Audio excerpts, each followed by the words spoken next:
In the fabled land of Northern California, nestled in the Valley of Sacramento, two friends begin a journey to enlighten the world about their experience living life as a Xennial. But what is a Xennial, you may ask? If you wish to know, then follow them on their adventures. Welcome to the Xennial Chronicles. This is James. And this is Mike. And this is an interesting episode that we're doing, whatever. Because we had told you all that we had planned to start doing our recordings on Thursday night. Yeah. Hence the last podcast where we did the St. Patrick's Day drunk episode. Oh God, I still kind of regret what happened during that conversation. Like, there's not real regret. Don't get me wrong, but I regret nothing. I bet you do. But that's that was just completely out of. That just went completely haywire. We expected that though. Well, that was the entire premise of it, which is again why I wasn't too worried about it. The only thing I can say, having had just for people to know, Mike sent me a few specific clips to listen to before he put that one out, and within the specific clips, I'm like, okay. Even for the first one he sent me, I'm like, even in my drunk state, I only gave up so much information. I still did not give up too much information. I did think that did that part actually stay on the podcast? The Russian spy part, did that whole part stay on the podcast, or did you remove that part? No, I didn't remove that part. I kept that there. Which I thought, even in my drunk state, to make a topical political joke like that was still genius. I was at least cognizant enough to make that, and again, still not give away any real information. Leave everything as vague as possible. And listening back to the other part that he sent me was the part near the end where I had a story I needed to tell, and. As I'm listening to that, as I'm listening, and my wife is listening. What? I'm sorry. Just I'm recapping it in my own head. Just recapping the story. Yeah, totally. Just you're completely interrupting what I was talking about. I have a story. I was telling a story. Yes. Yeah, you were on a tangent. And I was like, nope, I'm telling the story. I am right just here, right now. grabbing the wheel right now, and we're going this direction. As I'm listening to that, I'm like, I'm thinking to myself, that's about the most belligerent James ever gets when he's drinking, and that's that he does. Drinking is one of those things, like so many other things, that it brings out some of the true personality traits. It's like moments of chaos, moments where things have basically all gone to hell. That's when you kind of see the true personalities of people, and you see whether there's somebody that's going to be helping other people, whether they're just going to be thinking for themselves, whether they are truly a greedy person. You see this. You see that. You see their true nature come out. This is depicted everywhere. Sun Tzu has things in the Art of War about that, and all of his writings about when you're in those moments, you see who the true person really is. And that's like the most really aggressive or combative that I get when I'm drinking. Probably I get the majority of the time is I just take over conversations. And anybody that listens to this or anybody that knows me can they're like, yeah, you do. You always take over conversations. I was gonna say I wasn't gonna like I was gonna feed that, but be like, dude, you take over conversations all the time. That's like what you do here. I do. And I try to be more. I try to be more aware of it when I'm not inebriated. I really actually do. Contrary to what it may seem, I try not to take over as many conversations as I do. Honestly, if I didn't have at least that filter in, the only voice I would probably ever hear is my own, because I would say my point and then say your point, because I already know what your point's going to be, and then say the other person's point, because I pretty well already know what their point is going to be, and just have the conversation basically with myself, which I do whenever I'm not around anybody else. I just have large conversations with myself and argue multiple viewpoints. Occasionally I will ask for input when I can't get, and when I ask somebody else for input about something, it's because I can't get my brain to think of any other points of view, and I've already argued through and talked through all the points of view that I can think of, and I'm like, please give me a different point of view, because I don't feel satisfied with what my brain has come to yet. I need another point of view. Because I'll admit I have my limitations just like everybody else does. But it is something I do try to contain and work with on a daily basis. When I am drunk, I am not able to contain that. And so that's, again, probably the most aggressive I get when I'm drunk is I take over the conversation completely without even, you can't even get me to not take it over. I'm taking it over. Yeah, so that's fair.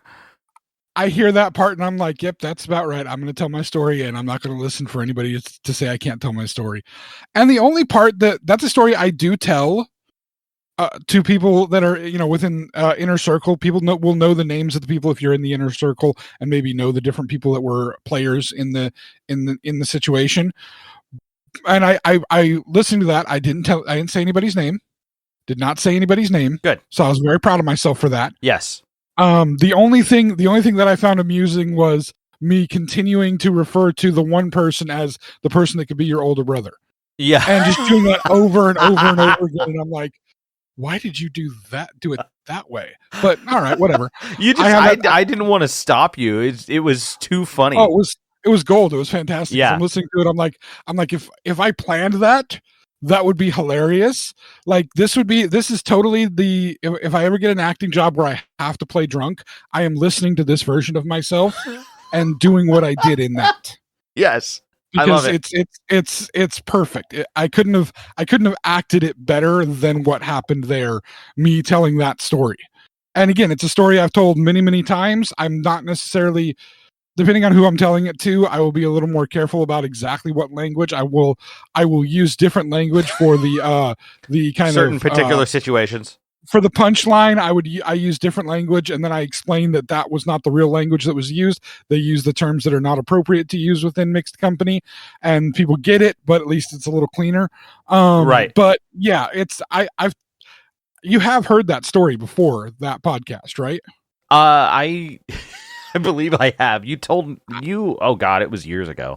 Yeah, that is a very important story for me because it did teach me a lesson, like I talked about in the podcast. It taught me a very good lesson, but it was a fun little experiment to hear me tell it that way. Yeah. Instead of in a way where I was really fully understanding. I knew I had done it. After we did the podcast, I remembered as much as I usually do of what we say in a podcast. So I knew that everything basically that had happened the same as any other time. Right. I will say for reporting that was more alcohol in 2 hours than I should have had in 2 hours. So I'd spaced that out over a larger period of time. Had water breaks, had food to eat, but I was with a specific mission. You were on. You had a purpose. There was a purpose. And I normally, I can say I never, it's not even normally, I never drink like that unless there is a specific purpose. And it's not just the purpose of, let's get drunk. It's, hey, a buddy needs you to be his friend for the night, right? Or we're doing a drunk podcast, or literally those are like the last 2 times that I've really gotten this level of drunk in the last, I'm going to say 15 years. So yeah. And before that, the only other time I got that level of drunk was the first time I ever really got drunk. Right. And I didn't know what the hell I was doing. And I learned my lesson, and it only happened again when I chose for it to happen. But I will say it was bad enough for anybody that listened and thought, man, he's pretty far gone. I made it downstairs. I was able to eat a bunch of saltine crackers and drink a Gatorade. And I was okay until I laid down to go to bed. And then the saltine crackers and the Gatorade said, nope, we're not staying. Oh, no. Came back. Luckily, I was prepared for that because I could feel my head. My head was saying, for some reason, you are on a world that is tilting from side to side. So I knew, okay, I'm okay right now, but I'm pretty sure when I lay down, it's not going to be good. So I asked for the wife to bring me a bucket or a bowl. She did. And I laid down, and it was within a minute of laying down, the contents of my stomach said, no, we're not staying here. This is a harsh environment. Oh, we're not okay.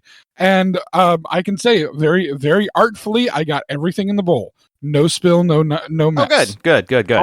All in the bowl. The wife's like, you want me to take care of that? I'm like, could you? I don't know if I can get up. Okay, I'll take care of that for you. And I went to that's all that came out. Okay. I was able to go to sleep, Not very good sleep because I never sleep good when I've had really any alcohol, but especially when I'm drunk. I was going to say most people don't actually. They think they might, but they definitely do not. Yeah. And I was able to get up and go to work the next day. Wow. I felt like garbage all through work, but I was there. I even got asked, "Why you look horrible?" I said, "Yeah.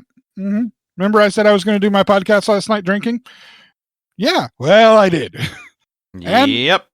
And I think I had one glass too many last night. Just if I had stopped one glass earlier, I think I would have been fine. I had one glass too many. I did not get to eat for breakfast the next morning my my corned beef hash. I had to wait until the weekend to do that. Yeah, because my stomach was like, no. I had oatmeal and toast. Yeah, you got to go with something like mild and basic, just something to kind of.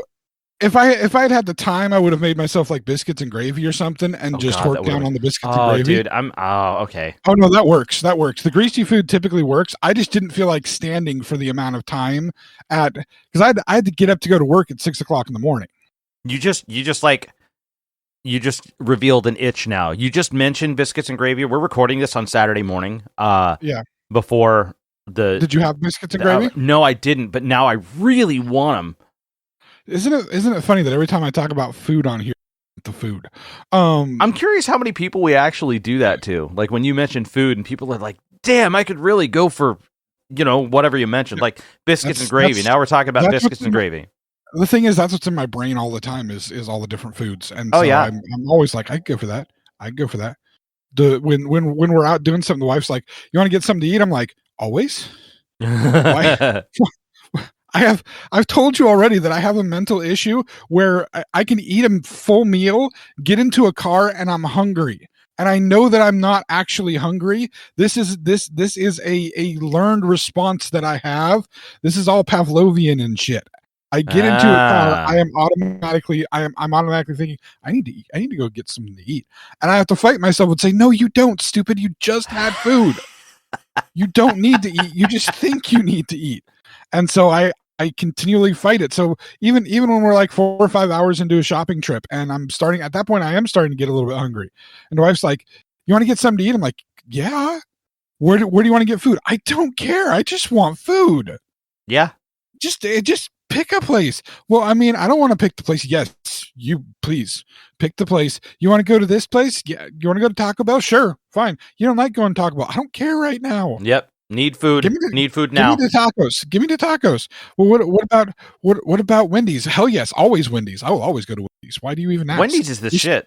Just pull up to Wendy's and I will eat their food. I mean, there's no question. That's my favorite fast food hamburger. Or I don't know, maybe you want to sit down for a meal somewhere? Mexican food place? I'm like, why are you even asking me? Just pull into the parking lot and say we're eating here. I don't get why you ask me these things. I will always go.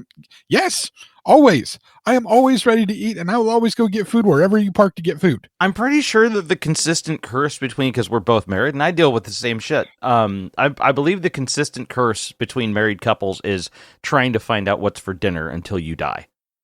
That's just what happens all the time. If you're like, "Hey, I'm hungry," like I very rarely am like insistent upon wanting a specific type of food.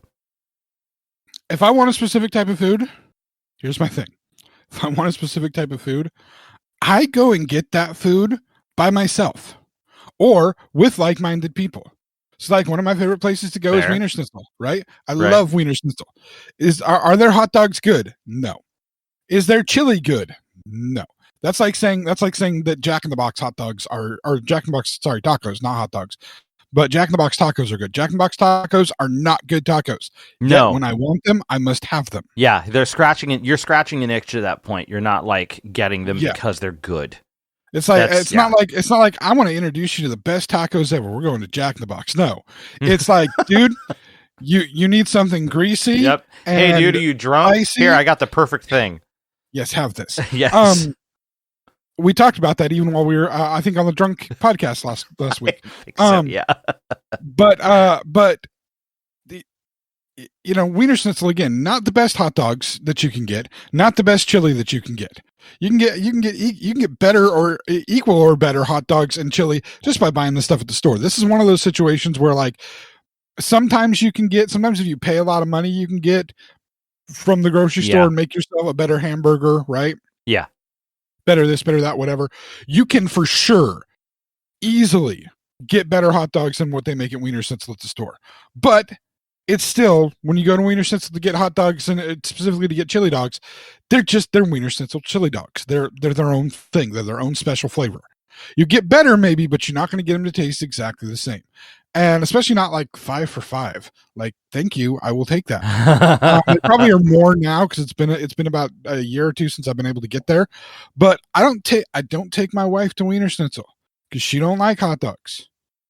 She don't like corn dogs. She likes chili fries sometimes, but she don't like doing that.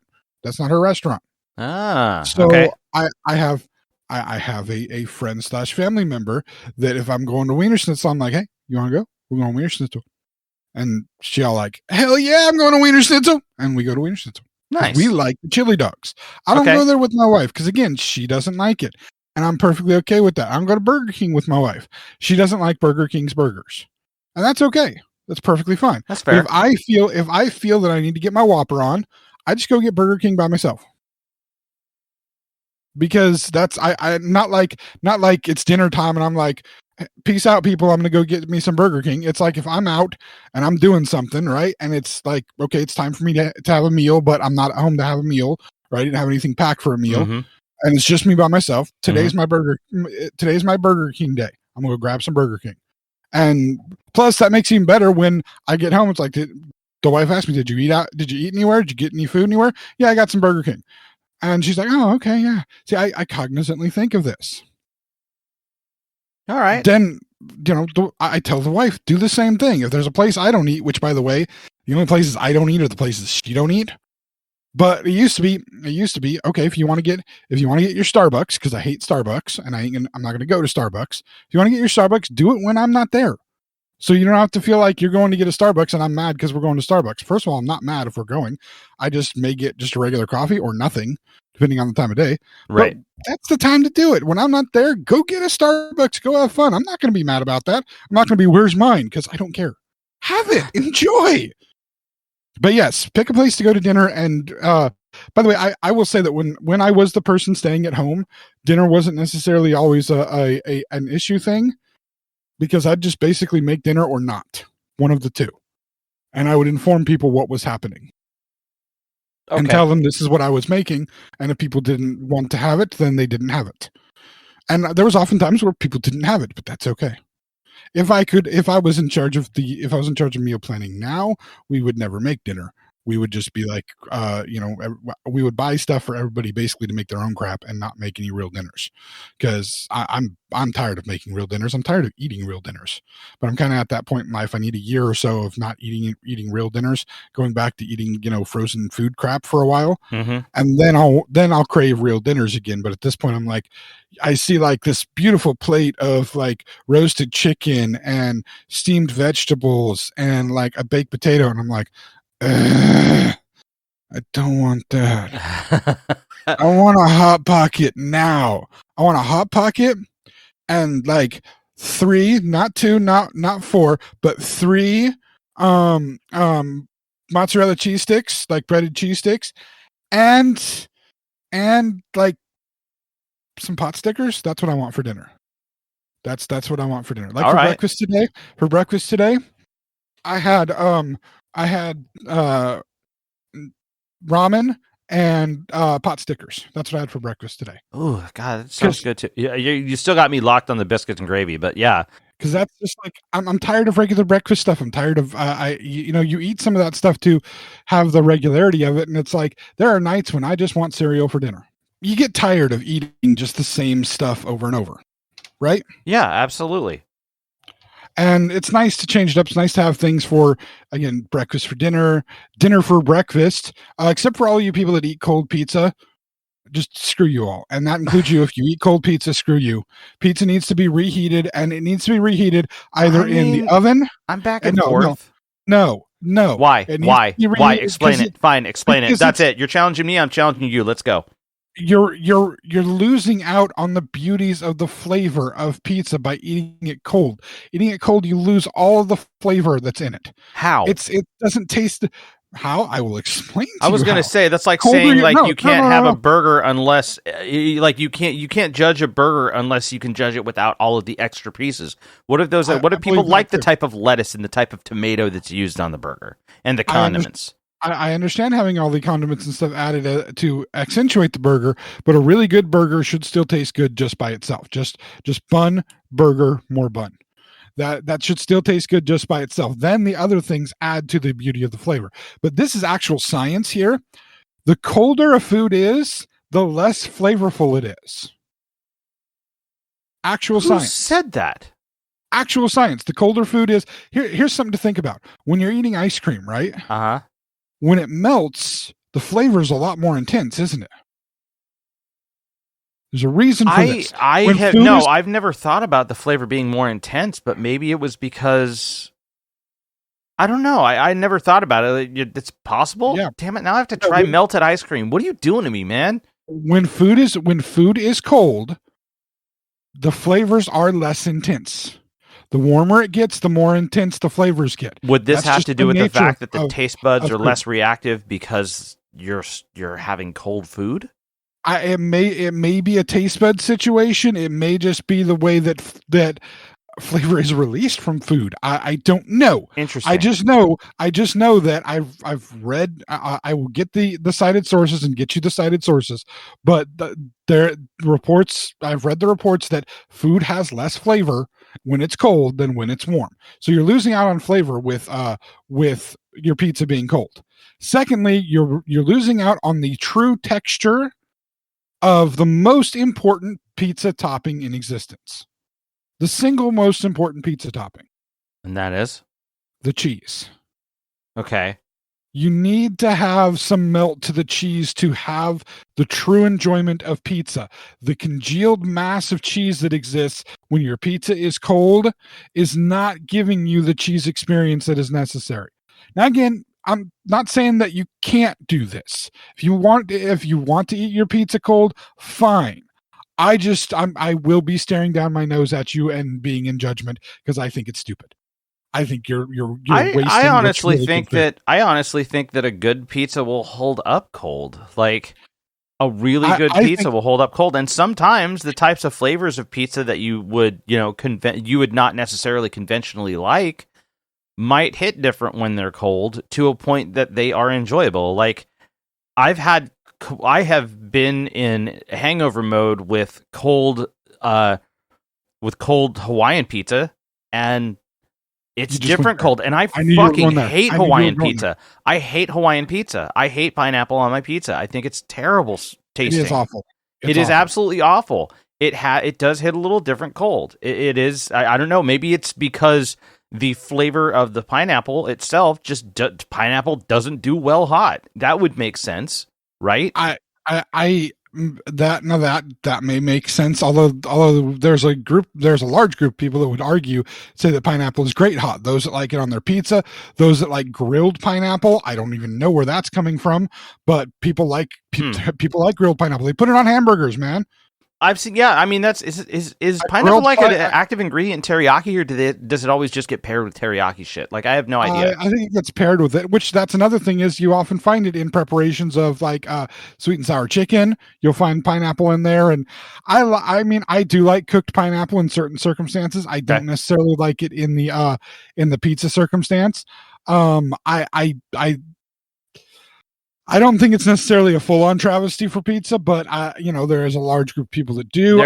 People put some weird shit on their pizza. I do have to put up with the fact that every weekend we get pizza, as we've detailed on the podcast multiple times. My wife and I get pizza, and every weekend, without fail, her pizza always has pineapples on it, which, by the way, is the reason we go to the pizza place that we go to, so that she can get her nasty pizza with pineapple on it, and I can get my pizza with no damn pineapple on it. That's fair. I can agree. Hey, look, everybody's got their preference, and I'm not gonna necessarily judge for people. I just think it's a terrible idea. I have never found pineapple on pizza to be appealing, especially hot. Like I said, I'm not gonna renege on what I just said earlier. Like, I've had it cold because I was hungover and desperate and needed food, And maybe it was because I was hungover and desperate and needed food that it tasted different. I don't know. There's a lot of factors. Were there no hot dogs and tortillas around? Hey, you shut your fucking mouth. That shit is weird. I know it's weird, but for some reason, man, that is the craziest weird drunk food. I don't even know where it started. I still don't understand. I have a confession to make to those that listen to this. I have, and some people think it's not really that big of a deal. I don't know if I've said this before or not.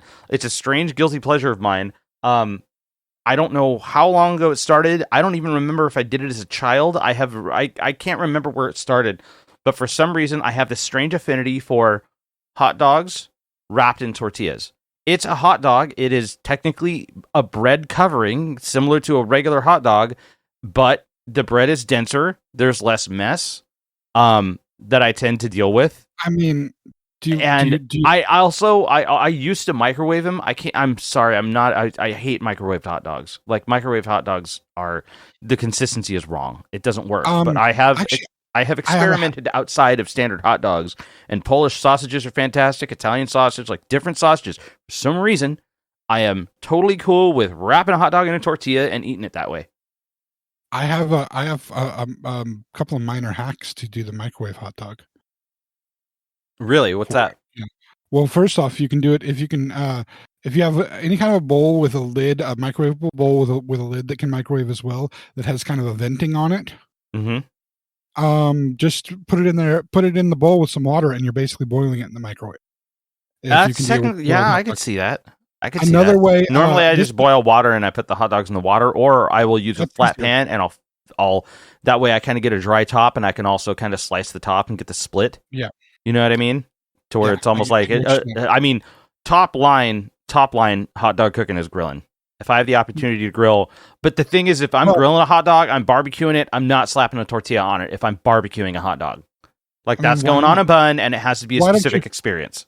Why don't you throw I would say, why don't you throw the tortilla on the grill for a second and get some char on that, and then wrap the hot dog in it. That would actually work out pretty good.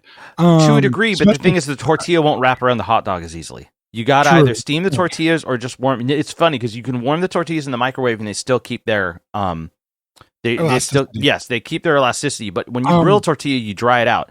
At that point, you would.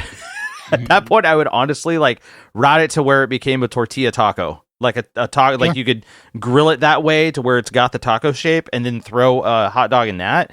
But then at that point, it's just a hot dog taco, which technically speaking, a regular hot dog bun. Hot dog is. Yeah, it's kind of a taco, sort of. This is worth experimenting with. The other microwave hack for hot dogs, wrap it in a wet paper towel. Wrapping a hot dog in a wet paper towel? Oh, you mean for microwaving? Yeah.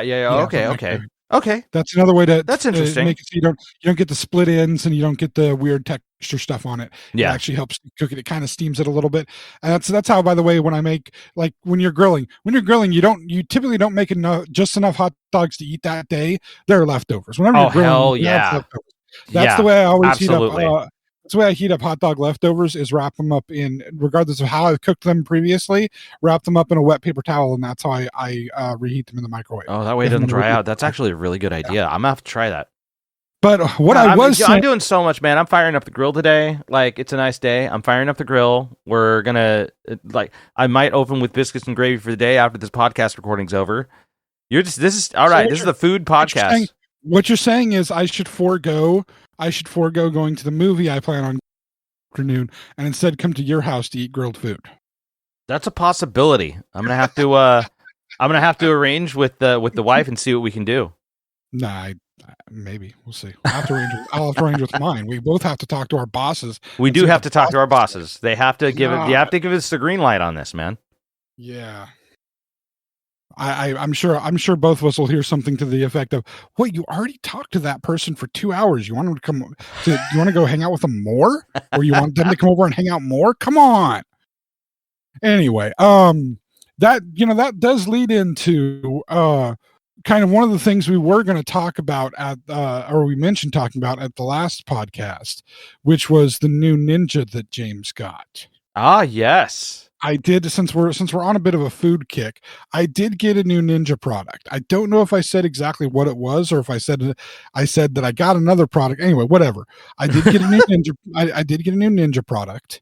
It is not, however, the what is it? The Jeff Ninja, right? That's what I was going. Yeah, to we were call going to call it the Jeff Ninja. That would was be not the Ninja, same product that I had. Yeah, mine. It would basically be Carl's brother. Yes, Carl's brother Jeff. Yes. Which again, remind everybody what Carl is. Carl is a bandmate of mine. No, the Ninja Carl. Oh, the Ninja Carl. I'm so sorry. Sorry. Named after a bandmate of mine. Time out. What? The Ninja appliance Carl, not the true Ninja Carl, which we know, Carl, you're also a ninja. We can as tell. Well as being yes. a bandmate, you are totally a ninja. Yep. We Absolutely. can see that. You know how I know? How? Because I was watching this video on ninjas once, and I saw the ninja in his ninja outfit, and I could tell by the booty that it was Carl. That's fantastic. Because I've grabbed that booty before, so I know that's like I know that booty anywhere. You can't hide that booty behind a tree. That's impossible. It was the whole DiCaprio pointing at the screen meme. It was like, yeah. I know that booty. That one, yes. That booty. That's Carl.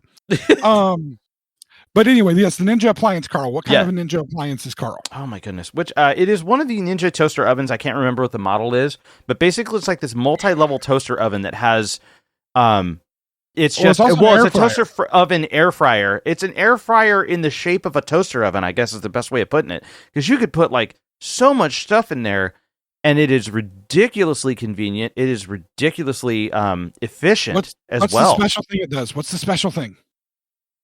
Oh my gosh, I'm getting a pop quiz on the thing well, it's not that I rarely use it. I use it all the time. We had frozen pizza with it last night. It folds up. Yes, that's right. Okay, so it's got a folding drawer, and it folds upward in a vertical position. So you could tuck it away on the counter and have way more counter space. It's so cool. It's so cool. Mike, put a couple things around a bit. Mike knows all about tucking it away. Anyway. Excuse me? Sorry, that joke was just there. It was just there. I hate you. I know you don't. But and yes, we discussed before Christmas that was a possible Ninja addition to my kitchen, to sit opposite on opposite counters from my Ninja coffee maker. Yes. This was a possible addition, but what it came down to was our air fryer works perfectly fine. B, I have Steve, who is my amazing long slice toaster. Yes. And I don't. The problem would be Toaster Steve. Yes. And the problem would be I do not. For me to put the Ninja air fryer / whatever in that position, I would have to get rid of my air fryer, which again works perfectly well, and I'd have to find a new home for Steve. And I do not wish to find a new home for Steve because A, I don't have a lot of counter space, and B, I love Steve. So I do. You must run Steve till his last breath before you consider another one of those. Now, not necessarily another Steve, but something else that would be, no. I would if the air fryer dies, or if the sister-in-law moves out. I'm sorry, you cut out. Or if the sister-in-law moves out, and you said what? I can give her our existing air fryer. Because she said she wants an air fryer whenever she moves out to her own place, because she loves having an air fryer and she doesn't want to live without one.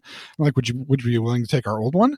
She's like, yes, I would take the old one. We clean it up first. I'm like, oh hell yeah, I'll clean it up for you, no problem. You can take it. So if those things happen, we call that in my family pulling a Cheryl. What, leaving and taking an air fryer? No, somebody leaving the house and you getting rid of something in your house so that you can go buy a new one. Especially so you can convince the spouse to go buy a new one. Like, oh, I just gave this away. We need a new one. Can I get that one? We call it a Cheryl because almost about 20 years ago, I was basically kind of pushed out of my parents' house and given my parents' furniture, their gigantic couch and love seat, matching couch, love seat, and chair from like 1978. So, oh man, I mean, it was great. It was great because it had a hide-a-bed in it. It was also awful because it took 5 people to lift it, the couch. I was going to say, wasn't that the couch that I know Yes. you had that couch when in the apartment, right? And that Yes. was like the big, like poofy, the one with all the leaf print on it. And Yep. the big huge wood on the back of it. Yep. Oh yeah, God, that thing was a bitch. Oh, that and most comfortable couch possible, but dear Lord, trying to move that thing. We finally threw it in the dump. We finally took it to the dump because you just couldn't move it anywhere. But basically, I still see those things at like thrift stores. I can't believe they survived as long as they have. They're like 50 years old. They're good freaking construction. That's why. That thing was strong. They don't make things as well as they did back then. They made that thing sturdy. It's like you want to have it fall out of the back of your truck while you're moving it. It's fine. It'll be fine. It's got a little fully intact, hitting the road on Highway 80 at 55 miles an hour. There's a little scuff on the side. That'll, whatever. You can clean that up. Yeah. I mean, a semi ran into it. Yeah, semi's totaled. Couch is fine. Seriously, those things were just massive. I hated moving that thing because it was so damn heavy, but it was so comfortable. But basically, my mother told me I had to move out and leave and take the furniture so that she could convince my dad to go and buy her all brand new furniture. And she did. She did. That's fantastic. That furniture is still in my dad's house and is, by the way, falling apart at this point because it's 20 years old. So, because again, they don't make furniture. She got it because it's like, ooh, it's all these different, it's, brighter colors and it's got all these cool features, and none of those features work anymore. And I bet you that, like you said, you can see couches from the 1970s that were the same style of couch as that one in a thrift store, still working and still functioning because they were actually made of real wood instead of particle board garbage like the ones my parents got. Yep. But that's so we call doing that, giving somebody something when they move out so that you can trick the spouse into buying a new one. We call that in our family Cheryling things. I like that. The Cheryl. I like that. So yes, I like how it's in the guise of a parting gift as well. Yes. You know what I mean? Like, thanks for playing. You're moving on. Here, have a toaster or something. Yes, here, have this.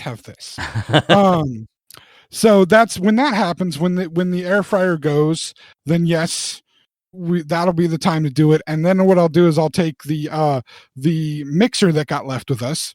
Somebody left with us when they moved out of state. They left with us what are those really good mixers? I can't remember the name. KitchenAid. Yeah. Oh yeah. KitchenAid mixer. Yeah. Really nice KitchenAid mixer, but like it's never used here. Like I use it at Thanksgiving for my mashed potatoes. That's about the only time it gets used because there's not enough baking that happens in the household for us to really. Baking is the one thing we don't do much of. I feel like you're kind of hitting on a point here because I feel like the KitchenAid mixer is something that kind of is in everyone's house because we've got one too, and it always tends to be one of the least used kitchen appliances. And I think half the reason is because it's such a bitch to clean up afterwards. Like you have to, the thing has to be like fully dismantled so that you could take it, and also storing it sucks. Oh yeah, they're just these giant things. Yeah, they're just these. There's like nothing. Most of the stuff that I would do for baking, because I mean, even if I'm like baking from scratch, most of that I'm probably going to do by hand anyway. I don't necessarily want to use a mixer because when I was growing up, the only thing they had was the stupid hand mixers. Yeah, and I hated using those damn things, so I'd just stir shit. Oh, you know what I mean? Find the strongest wooden spoon in the house that wasn't going to break while you were stirring it, and just stir things. When I make biscuits, since we talked about biscuits and gravy earlier, I use my hands. So, like, I don't see. I personally, like I said, I only use it for the mashed potatoes, and only because one of our actual listeners to the podcast, who worked in food service, suggested that I use the mixer for making mashed potatoes. You put the potatoes in there. You use the same attachment that you'd use to like whip up whipped cream. And do the potatoes that way. Make sure you add in hot milk, never cold milk. Always hot milk. Your butter, your salt, your pepper, whatever else you're putting in. But that's use the mixer, and you'll get potatoes that aren't lumpy, but they're not fully whipped. And so it's fantastic. But then of course that's the only other time that the damn KitchenAid mixer is used is the same time. So at Thanksgiving I'm making the mashed potatoes, and then I gotta pull the mashed potatoes out of that bowl, clean out that bowl, and throw it in the freezer so that for pie afterwards the wife can make homemade whipped cream. because that's again the only other thing we use it for is to make whipped cream. So it's got a place. It's got a place on the counter in prime real estate currently, but it will be if the case comes that the air fryer's no more, or either it dies or it goes. I will move Steve to where the KitchenAid is. Move the KitchenAid elsewhere. And then that's where Jeff, the new Ninja air fryer thingy, will go. However, yes, we bought a different Ninja. Oh, and it's not the Ninja Jeff. We bought a different Ninja. But the catch, of course, is I had a Ninja previously. Of course, I had my Ninja coffee maker, right? Mm-hmm. So that would mean I'd have two Ninjas in the kitchen, right? Yes. No. Still only have one Ninja in the kitchen. Where's the other one? I'll explain why when we come back from break. Okay. Hey friends, this is Mike from the Xennial Chronicles reminding you to subscribe to our YouTube channel. You can also follow us on Twitter and Facebook at Xenchron, spelled Xenchron, to keep up to date on all things TXC. And please check out our official website, theXennialChronicles.com, or if that's too much to type, Xenchron.com. Thanks again for listening, and now, back to the show. And we're back, everybody. Okay. So, like I was saying, there's a new Ninja in my household. And it's not just me taking martial arts class. No. It's a new appliance. You don't have an assassin in the closet or anything like that? No. I mean, we do, but not a ninja assassin in the closet. Oh. Well. It's another type of assassin. What type? I don't know. A Shogun assassin? I have no idea. Why are you? So what? Like the Japanese are the only ones that are allowed to have assassins? Is that no? Racist, Those maybe? are the only two types of titles I can pull from, like right off the top of my head at the moment. I mean, seriously, gosh. Hey, what problem do you have with Japanese cinema, sir? Shit is I don't have art. any problems with Japanese cinema. I have the least problems with Japanese cinema. Japanese cinema inspired my favorite set of movies. Yes, it did. They wouldn't even exist if it wasn't for Japanese cinema. Japanese cinema inspired actually a hell of a lot. Yeah, it did. Yeah, but man, that's a thing. That's I want to say that's a topic for another day, man. Like you go deep into that. Well, I mean, Japanese cinema, Japanese video gaming. I have somebody in the household that is a huge video gaming fanatic, specifically for one company's video games, and they just came out with a new game recently, and it's all I've been hearing about. Oh, really? Literally, I've heard nothing. The only things I have heard about in the last 2 or 3 weeks, as far as like video games are concerned, are about Elden Ring and Dark Souls. Made by the same company, and how this game and that game and this game and that game are all derivative of Dark Souls, and Elden Ring is like the final accomplishment of all the best things of Dark Souls put together with all the best of other gaming, which all those are still based on Dark Souls. Yeah. It's about I know those guys are like based on just how, like, the newest one, Elden Ring, is just based on how ridiculous can they get. Like the insane difficulty and the absolute unfairness of the game is the entertainment factor. Well, and that's funny because he keeps like telling me, you should try this. I'm like, dude, I play games on easy on purpose. There's a reason there is no easy. There is no easy. Yeah. However, I will say that there is a lot of people that have learned fighting timing just from playing the Souls games.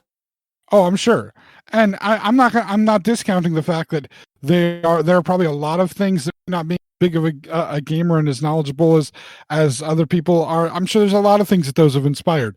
But again, that's all I've heard about lately. But anyway. But please continue. Moving on to your. Yes. If we were gonna just to say, if we were gonna have an assassin in the closet, it would probably be Antonio Banderas, just because of the fact that I like his voice and the wife thinks he's kind of cute. So that's fair. That's fair. That's a reference to the movie Assassins with Antonio Banderas and Sylvester Stallone. Yes, old movie. I mean, I forgot. Well, I mean, not that old. I would go down the line here, talking about how you like to keep Antonio Banderas in your closet in your house. Yeah, which is very. I mean, he's a good-looking guy. What? fair. He Fair. is. No, there's nothing wrong with that, except He's for a the fact good-looking- you want to keep somebody else, keep a human in your closet. That's a strange habit. I mean, Does he have like? he's got a TV and a little mini fridge. You know what I mean? I was curious. I was like, does he sleep standing up? Is he like Bender from Futurama? Like his whole apartment is just like, or maybe 2 I foot have a by big 2 closet. foot. Say what? Maybe I have a big closet. That's possible. You don't know. Or maybe it's not even really Antonio Banderas. Maybe it's a cardboard cutout of Antonio Banderas. I mean, that is totally you know what? You would do that. You would absolutely do that. You'd be like, I would. hey, could you grab a jacket out of the closet real quick? Oh God. Like just to have a cardboard cutout of Antonio Banderas. That is all. That would be there. Great. So now what's going to happen is I'm going to have just like the wife has recently been trying to find every avocado related product humanly possible and bother me with it in stores. Yes. You got the picture I sent of the avocado cutting board. I did see that. She pointed that one out, and I'm like, here, take a picture so I can send it to Mike. She wanted me. There was another one that was a little container that had a green top to it that showed on the like the label for it that the point of it was to put like your guacamole in it, but all it was a clear container with a green top, and I'm like, that's not avocado enough, because she wanted me to hold that too, and I was like, no, you're like, I'll do the cutting board. Yeah, there's a certain level of avocado-ness that has to be met. Yeah, it has a threshold. It's yeah, it has to be avocado. Yeah. And that wasn't just, I mean, so it's green. That's Come on now, avocado. quality control. Yeah. Exactly. But see, now I lost my train of thought with the whole avocado thing. Oh yeah, no, what's gonna happen is people are gonna try to find me. I hope people would. That'd be awesome if we have enough people listening that would try to find me. But if I tell when I tell the wife about this, she's gonna try to find me a cardboard cutout of Antonio Banderas. or again, Mike might at some point or another. Try to find me one. If he ever sees one, he's gonna be like, I'm getting that now. I'm like, yes. dude, I have something for you. Yes.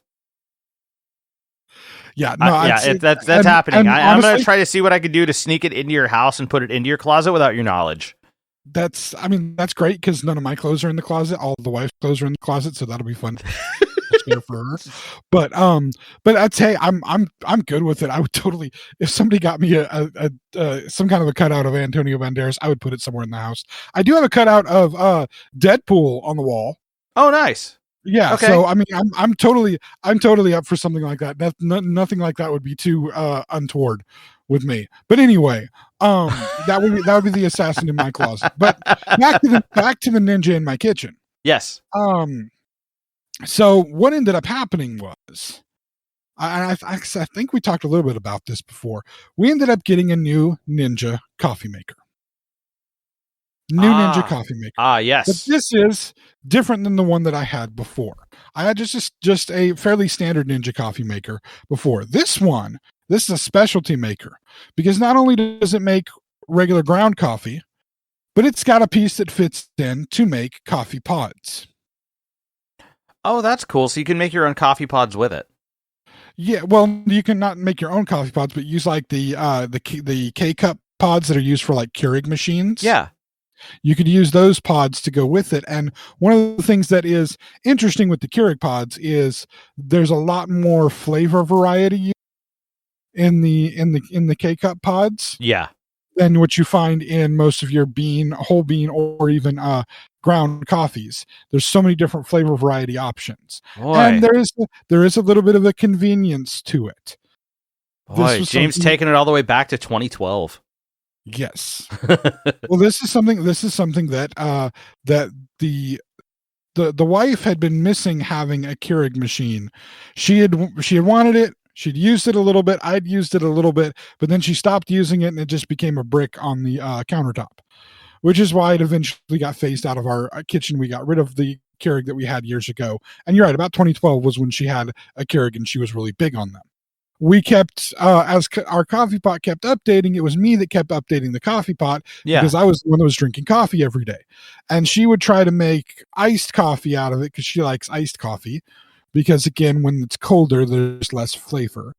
And and she could deal with that better. She's an iced coffee person. She likes her Starbucks, so that's more the iced coffee thing, right? Right. So she'd been looking at a bunch of cold coffee machines, something that could do the cold coffee, which my Ninja could make specialty coffees or brew over ice options, right? Yes. But that was doing most of what she wanted it to do, but not quite what she wanted it to do. Then she was looking at maybe getting a Keurig, because sometimes, very rarely, she likes hot coffee, but she thought maybe she could do cold coffees with some of the Keurigs, because there are some of the Keurig machines that have a cold brew option. And then I found this machine. And this machine, it's a Ninja. So that made me happy already, because when I had found my last Ninja coffee maker, I was like, this is the best coffee maker I've ever dealt with. I can make specialty drinks so that I can have, because I got one of those, one of the milk frothers. That's the hand milk frother. Oh yeah. It's like this little jar with the little wire thingy in it, and you just put the steam milk in there and push the wire thingy up and down, and it kind of froths up the milk for you. Mm-hmm. Right. So I had bought one of those, and my Ninja could do specialty, the specialty brew. So if you put like espresso in there, it's not like truly making espresso where it's all tightly packed and the super high pressures and whatnot, but it kind of gave a faux version of that. And it was close enough for me to be okay without having to have a real like cappuccino machine. Because quite frankly, that's just a huge expense and a pain in the butt, and they're really loud. And yes, it makes the cappuccinos great, fantastic, but like it's a lot more work than just regular coffee. And again, my space is limited. So this halfway did it, right? It did it well enough. Yeah. So I could have a cappuccino when I wanted to. I could have a latte when I wanted to. There are differences between the two, folks. But I could enjoy those when I felt like enjoying those, but it wasn't something that a machine isn't designed specifically to do that all the time, but it could do that. It has the option. But again, she was looking for all these other possible options. This one machine, though, found this beautiful Ninja. It does the pods. And it's really cool because it's got this piece that fits in that you put the pods into. And then you can pop the piece out, and that piece that the pods go into is where the coffee filter normally goes in and your coffee normally goes in. So you just slide basically a top out from it's like in a little cubby, the top of it slides out and covers it when you're doing the regular coffee. So it's a fantastic design where it's just got a modular piece that moves in and out for the pods to be used. You don't have to change anything else over. Very, very simple to use. Simple water reservoir that can be either on the side or the back of the machine. Whoa, it's an interchangeable reservoir? Yeah, it can be on the side or the back. Whoa, so that's kind of cool. If you have enough rooms on the side for it to be on the side so that you can fill it on the side, perfect. If you are limited in space, so it needs to go on the back, because let's say maybe you're limited in width space because of all the things packed on your countertop, but you have depth enough to deal with it, you can put it on the back. It's designed to sit in either space. So really, really nice setup for that. And then the kicker, it makes the pods in multiple sizes. It has a classic brew, a rich brew, a over ice brew, and then a specialty brew where you can actually buy the pods that are espresso pods and have it do the specialty brew where it'll only brew 4 ounces, but it'll brew it hotter and not release it immediately. Oh, wow. So it'll get hotter and a little thicker. Yeah, to give you closer to that kind of espresso brew that you would get when you're actually making espresso, because you worked at one point as a barista. Yeah. Just the thickness of espresso as compared to any other drip coffee, it's a whole different thing. It's so much thicker and more viscous because of the amount of how tight you pack the coffee grounds in and the amount of pressure and heat pushing that water through there. It extracts more of the stuff out of there, and it's a much thicker liquid, and that's what adds to the richness of a cappuccino or a latte, is that extra thickness of that coffee. That is correct. See, You're like, did you work as a barista? No, I just love my coffee. I really do.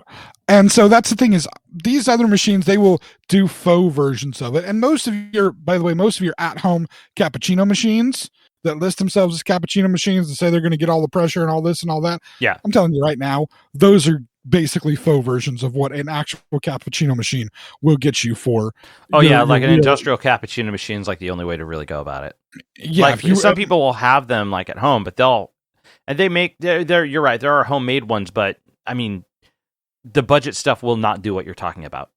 no, it will not It give you won't. that richness of. Nope. It won't give you it to be so rich that you can literally just sip the espresso, and it's such a thick, beautiful, glorious drink. The only thing I compare it to is like the consistency of a good hot chocolate, and That's fair. and not like water hot chocolate, like whole milk hot chocolate. Yeah. That's been made on a stovetop with real pieces of chocolate in it. Melted Yeah, where down, you not shave a the powder. chocolate into the milk. Yeah. Yeah. I'm talking real hot chocolate. You Yep. have that consistency in a real, true espresso brew that you just can't get on any homemade machine. So anything you're doing is a certain level of faux, but it's Yeah. the level that you're accepting of. And this new Ninja offers that specialty brew where not only with your regular coffee, because it'll do it with your regular coffee, but it'll do it with the pods as well. And you can buy espresso pods. And let me tell you something.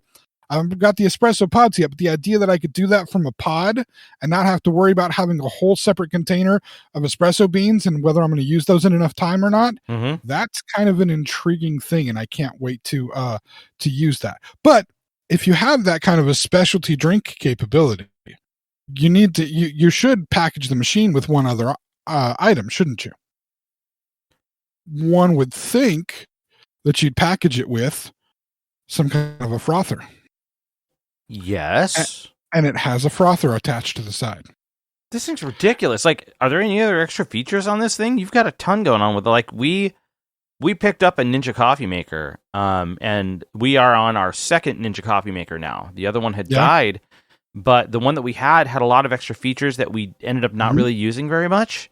Mm-hmm. And so we went back to like the basics because Ninja makes an incredible coffee maker, especially their base model. Like their base model is like all the money goes into the quality of the parts, and we haven't had a single problem with the coffee maker that we're using now. And the other one had like the single cup brew possibility and all that kind of stuff too, but it did not have like the extra features like you're talking. It didn't have espresso. No. It didn't have a Keurig equivalent. It didn't have any of these other things. What was your pot size on the one that you had? Were you able to do full size pots, or were they? You could do full size. You could do 12 cups. Okay. Yeah, you could do 12 cups. You could do 12 cups of the one that we have now. The one that I had was only like a 6-cup pot. That was the design I had before. I was only a 6-cup pot. Yeah. Let me. I will get to the final feature on this. Damn. Or the final pieces of features on this. The frother is just a vibration frother. So it's got a thing that vibrates to froth it up. It's not using the steam to froth it. It's not using, you're not sticking a steam thing in there and steaming the milk that way. So you have to heat your milk up first, and then you can get it frothed up. But still, having a frother attached, I was able to put my little jar frother away and not have to worry about that. I have a frother attached. It's fantastic. I can just heat my my milk up, almond milk for me at this point, but still it froths up just fine. Heat up my almond milk, get it frothed up, put my specialty in there. Beautiful, fantastic. It does have the, like with, I'm sure the ones that you've had where it does the single cup, it has the flip down thing where you can set the cup on so the cup's not sitting on the hot plate, right? Yeah. Yeah, it's got that. But then it's got the hot plate because it will do a full 12 cup. And it will do that full 12 cup as either classic brew, rich brew, over ice brew. Won't do it as the specialty because that's too big for the specialty. But it goes all the way from 4 ounces at like 2 ounce increments. At 4 ounce increments. All the way up to the full size 12 cup coffee pot. Damn, that's actually really, really useful. Yeah, it's exceptionally useful because you can basically do whatever size travel cup that you have. It tells you how many ounces each brew is going to make. It's not like you have to guess, okay, is that the right size? Is that the right? No, it's full digital face for the whole thing. So a dial on the front where you just turn it, and it will, as it's going through, it tells you on the face of the dial what your ounce amount is. So they do have pictures of the different cup sizes. but you're just turning through. It tells you how many ounces you want. Those ounces, you push the button that's the face of the dial, and it starts the brew. Wow. It also, of course, like the other ninjas, has the ability for you to slide a little thing and stop the brewing process. If you want to pull it out, add something to it, whatever. If you have the pot and you want to get a cup out of there, you can slide and stop the brewing process. If you want your coffee to sit in there a little bit longer before it comes out, you can do that as well. But sliding, it's got basically all the features you expect out of a Ninja. And I'm going to tell you right now. Oh, wait, there's one more. I forgot there's one more feature. Good Lord, dude. One more feature. It's got a little dial on the side. The dial on the side has a bean on it and then like a water droplet on it. Oh, so you just use straight hot water?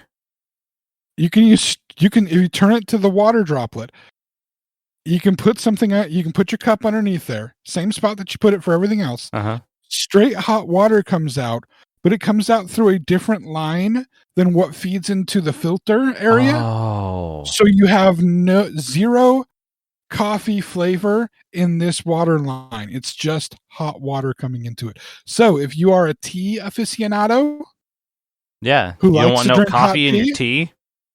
Which is one of the things I used to have to when I would have a cup of coffee and then I'd want to have a cup of tea afterwards. Yeah. On my old Ninja, I would have to make sure I had my cup of tea before, because I drink just normal flavored coffee. I can just do a quick rinse out of the filter area. But if the wife made her iced coffee, she always has some kind of flavored coffee. And I'm telling you right now, caramel vanilla black tea is not something that you want unless you actually do want that. If what you want is black tea and you make it in a coffee pot that has had caramel vanilla coffee made in it, your tea is going to taste like caramel and vanilla. And I'm not a person who wants my tea to taste like that. I want black tea. I just want a normal cup of hot tea.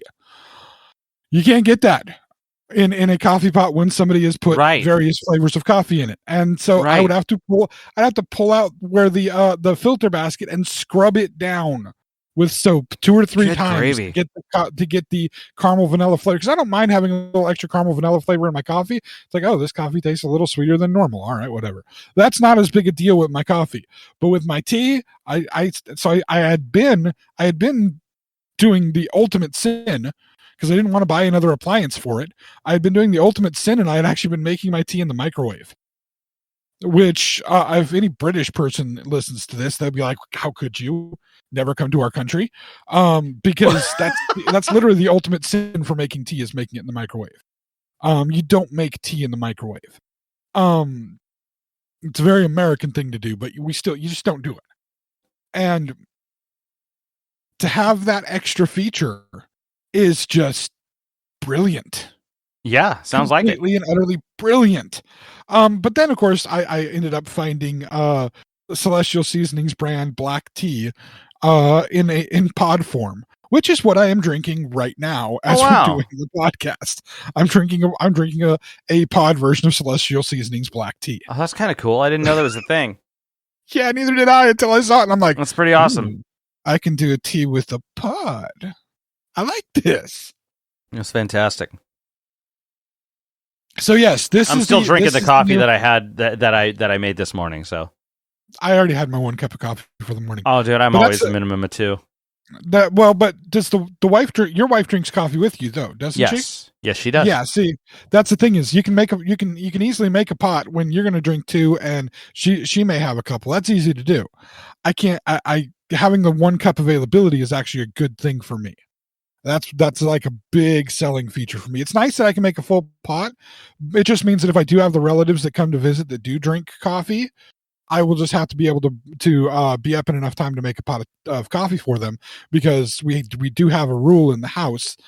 The only people that are allowed to touch the new Ninja are the same people that were allowed to touch the old Ninja, which is me and the wife. Nobody else can touch the Ninja. Nobody. So when the sister-in-law's boyfriend Zach, when he decided he was going to want to start drinking coffee, because he's got to leave to go to work at like 5:30 in the morning, because his life sucks to have to leave that early, but he's okay. Fair. So he's like, I'm going to start drinking coffee. we grabbed one of our old he only wanted just enough for him to have for the morning, so we grabbed one of our old like 5-6 cup little tiny coffee pots, little tiny drip pots. Mhm. We grabbed one of those and made some space on the counter for him. Like, here, you can use this, it's free. It's just been sitting. I cleaned it up for him. I'm like, here you go, you can use this, because you can't use that one because nobody's allowed to touch that one. And he was just like, all right, cool. He's gotten used to the weirdness of me and my no touchy rules. But yeah, that's the new ninja. So the big question is, what do we name this ninja? That's the big question. What do we name? Oh man, that is a good question. I feel like a plain name like Bob doesn't quite work. You know what I mean? Like, Bob was kind of the default name for appliances for a long time, it seemed like. Bob is kind of my go-to for most things. But yeah, I think maybe it's a cool Yeah, thing. no, this thing has way too many features, way too many. It's got too much going on. I know what we need to call it. What? Well, it's obvious. It has to be Antonio. Dude, I'm for it. I mean, it's Antonio, right? Yeah, it has to be Antonio. I cannot believe it. Did you mean to segue your way into that, or was this just by chance? This was literally one of those moments where it was just, we already answered this question. Yeah, we have this question by just sheer accident of me trying to be funny and glib and make a reference to the movie Assassins, because the word assassin was used. Like, I'm going to make a funny movie reference. Ha ha ha.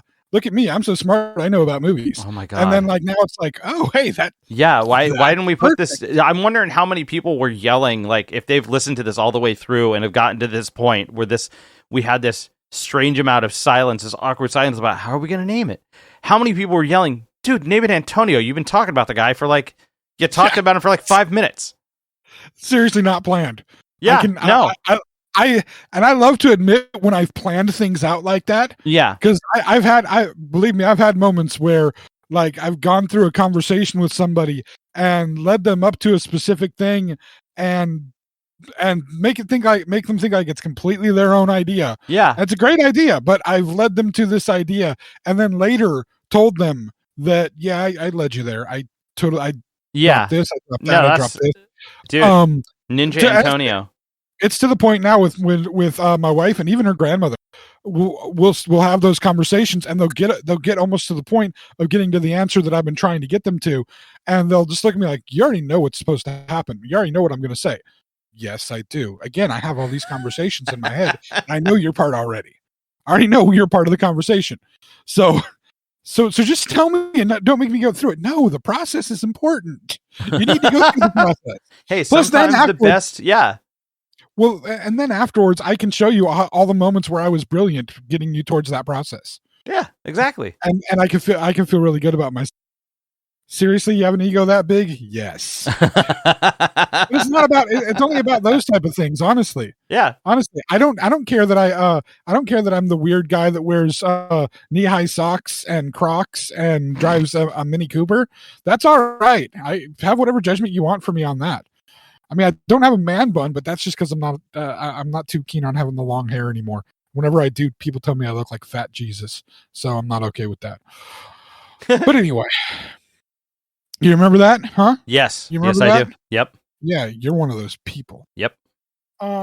So sorry, we didn't. I was just telling you the truth. I recently asked somebody made a comment about age and stuff, and or things being better in a certain time, and maybe I wouldn't understand it, and I'm like asking them, how old do you think I am? And they were afraid to answer that question. I'm like, listen, all right, when I meet a friend of a friend, like if I'm hanging out with my friend, I didn't use any names, but like in this situation, I'll use a name. When I'm hanging out with my friend Mike, and I meet another friend of my friend Mike's, somebody that I haven't met before, I will introduce myself as Mike's fat friend. So I have no illusions about myself. I have no illusions about about the fact that, like, literally you could probably look at me and think that how is that man 41 years old? He dresses like a flippin' clown. He's wearing rubber shoes with little things in them. He's wearing socks that have what are those? Hufflepuff House crest on it. Okay. Shorts. My Lord. A Harry Potter shirt, and he's carrying a purse. And he just got out of a Mini Cooper. I get who I am, and I'm totally okay with it. I have no issues about it whatsoever. So yeah, no, to be honest about it, if you say I look like Fat Jesus, I probably look like Fat Jesus. And I have to decide, do I want to look like Fat Jesus? I mean, if I do, I better get down to the street and pretend to be Fat Jesus and try to make some money off it. But if I don't want to be that, then I need to, recalibrate, what I'm looking like. But again, as you've learned from a good friend of yours, a guy that's in there, in his 40s, and he's walking around wearing Crocs and not seeming to have any issue with doing so, you better think twice about messing with that dude, because he's a guy he don't give a shit anymore. He just doesn't. Especially if he's walking around with Crocs with gibbets in them. He doesn't give a shit anymore. He doesn't care what you say about him. He doesn't care. You're not going to insult that dude. It's at that point it's impossible. And you need to be afraid. You don't know what he might do if backed into a corner. Because again, he don't care. He will throw one of those gibbets. He has an arsenal of gibbets at his feet. He will throw them at you. God knows what else. I'm just thinking of like the Hispanic aunt or whatever female relative with the flip flop beating the crap out of somebody. Oh, the chancla. Seriously, you're talking about the chancla. I will. I didn't want to try to pronounce that because I don't do well with when it comes to any kind of foreign language inspired words. I butchered them awfully. But I'm serious. I will pull off one of my Crocs and I will beat you with it. I will. It will happen. Yeah, I could see that happening. And if I lose a gibbet in the process, it's going to hurt you even more. But anyway, so yeah, I'm sorry that as usual I dominated the conversation. We didn't get to talk about the talking dog again. That is okay. We will eventually talk about the talking dog. We have to talk about the talking dog. It is an eventual conversation. We will eventually talk about the new dog in my household. Yes. My wife is learning again what it's like to have a puppy. A new puppy? Uh-huh. Oh. How's that going? Well, the puppy might become a victim of the Croc at one point or another, since it's decided that it occasionally likes to try to chew on the Crocs. Well, you need to keep the Crocs away from the puppy, man. No, the puppy needs to learn to stay away from the Crocs. Okay, that's fair. He will. I use a training session. It can be done. I use non-invasive procedures at this point in time. Good. So I'm a big promoter of other forms of teaching discipline other than when it comes to kids or pets. Physical discipline doesn't always work. You have to have other forms of discipline. So but still, well, I will tell you, if the ideas of physical discipline on a pet are very common, and I will advocate for this like to the ends of the earth, they are the wrong idea. If you're thinking about doing anything as far as physical discipline to a dog, you are doing it wrong. You are absolutely doing it wrong. No smacking the dog, no rubbing its nose. Nope. If you're doing anything like that, you're literally causing the reverse of what the situation is and causing major psychological trauma in the process. Yeah, definitely. But anyway, that is a conversation to be made when we're talking about the other stuff, I think. Yes. But we'll have the puppy conversation, the talking dog conversation, and then I will say Mike does have a conversation coming up about a new piece of equipment that he got. Oh yeah, I'm super excited. I have mentioned it on the podcast before, but I will talk about it in more detail then. I do want to make pictures. The boomer tech that now sits in my room shall be utilized to its fullest potential, and I'm very happy about it. But there's one thing that I wanted to bring up. I feel like we're starting to wind up, and I wanted to bring something up before we wind up. So we are recording this on Saturday morning, the 26th. Is that correct? It's 26th today? Yes, sir. It is March 26th. So this is going to be coming out on the 28th. I wanted to say something because this was a really, really, really big deal for me. Everyone I know right now has the wind knocked out of them because a very, very major musical celebrity has passed away unexpectedly and extremely tragically. At 50 years old, Taylor Hawkins, it was reported, had died last night, like just before the Foo Fighters were to go on a show. He was the drummer for the Foo Fighters. He was 50 years old. And as far as music is related, he was basically Dave Grohl's, he was basically blood to that guy. But essentially they still haven't released any information as to cause, right? No, they have not released anything about cause. So we really have no details, but the entire music world right now is just, they're winded. They're devastated. Everybody's taken a gut punch because it was out of left field. It was completely unexpected. This is something to the degree of, to me personally, this feels like John Bonham or Tom Petty or Cliff Burton to me. Like, this is that big. People that have known and have admired this guy to be as great a musician and as great a person in general. This guy's a legend. He is a legend, and he will forever now be a legend. And one that went too young. So this is a big deal. But essentially, what I'm trying to get at is, like, my condolences to the Foo Fighters family, to Taylor's wife and kids, to his family, and everything else. Like, I am super, super winded, and this is something that I consider extremely important, and I cannot even fathom the amount of grief that's going through the Foo Fighters family and everybody that's attached to them right now. It is a huge loss, and these guys have been hard at work. They literally released an album yesterday. Another one that was a album based on a horror movie that they just recorded. They just released like less than a month ago, I think. Like, they have been on a major production. They're just cranking out stuff, and it's all good, and it's always been positive. It's always been good. Essentially, it's always been like good, clean musician fun, man. Like, this is just. It's crazy. Well, no, to add, even me, who's not as into the music scene as you are, this is a guy that was a very respected musician, like you said. Yeah. The fact that he was the drummer for a band that was famous for their first album, the lead singer playing all the parts and not trusting anybody, including especially the drummer, to play any of the parts because he was considered one of the best drummers around. Dave Grohl's played drums for other people. Obviously, of course, got his start with Nirvana as far as fame goes. I was going to say, he got his big break with Nirvana, but that guy, dude, I'll have to show you some punk bands he played in. Oh no, he was playing drums. So good.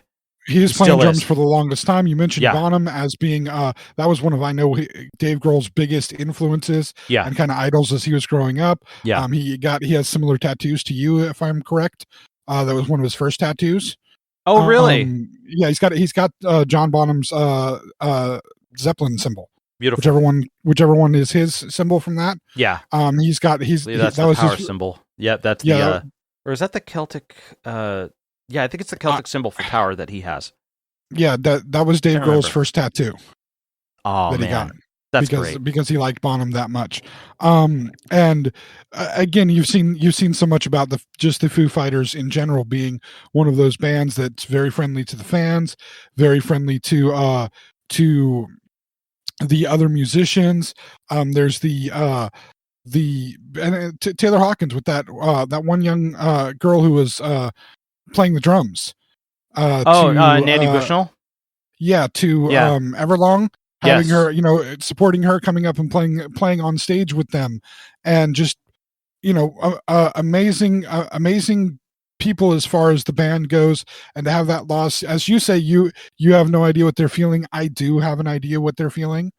Only because I can say I've lost as close a friend recently as what I'm sure he was to Dave Grohl. Yeah. But I even look back to the days when he was when Taylor Hawkins was touring drummer for Alanis Morissette.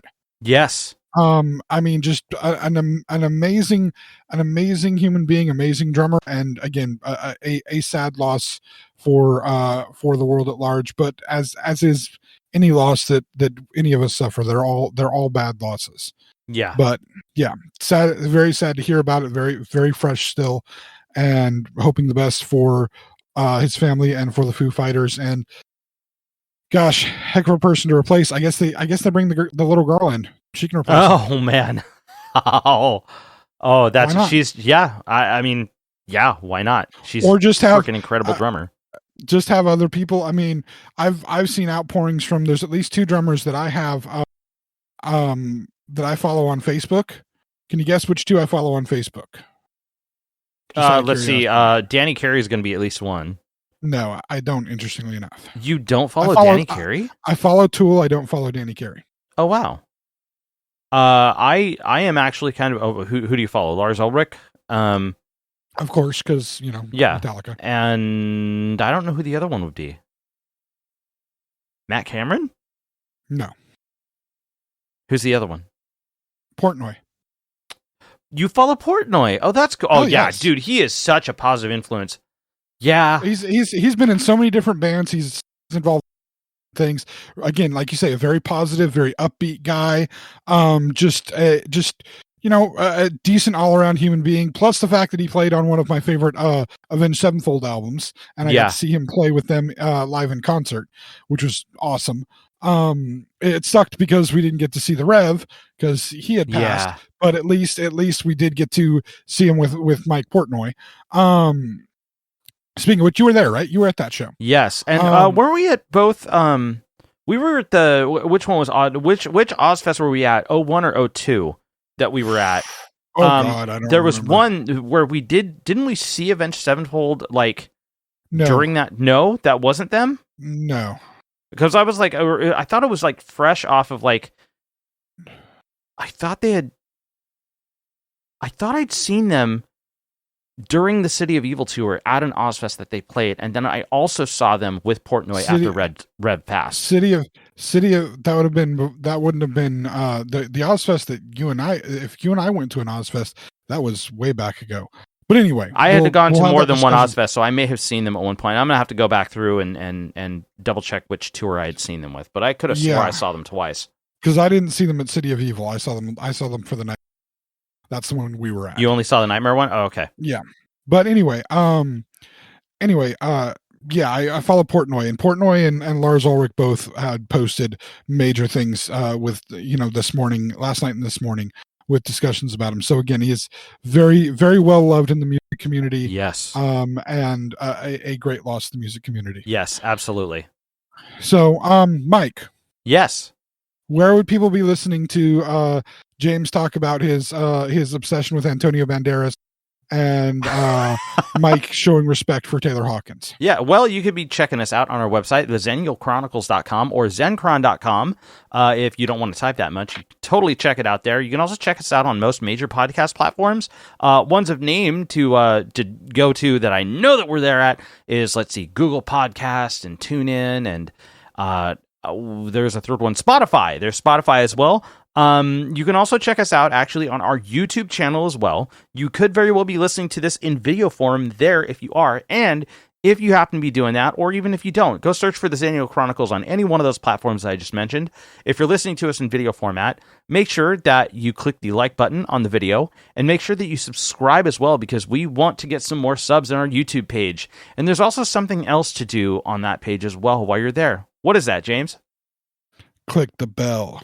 That's right. Click the bell to make sure that you get notified the next time we have another video on YouTube out, be it in podcast form or otherwise. And while you're there, while you're doing the subscribing, which again, we very much want you to do. Even if you're hearing this again on the podcast sites, go to YouTube, go subscribe. Yes. And you're clicking the bell. Please check out Mike's other 2 pages. I don't have any other ones because, well, I'm lazy in comparison. But I do check too out much, Mike's, man. I do too much. I can agree that sometimes happens with you. There's also the difference that I mean, I have pets and children. You have pets, so you do have the ability to do a little more much than me. I'm just too damn tired.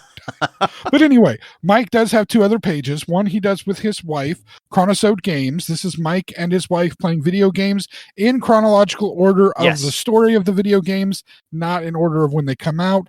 But in truth, it's just Mike being bad at video games and his wife being better.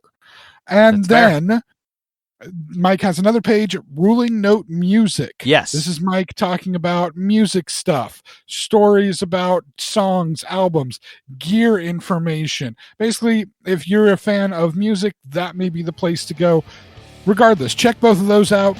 Like, subscribe, keep it all in the family. Thank you all for listening this week. Sorry we weren't drunk this time. Maybe that's better. I don't know.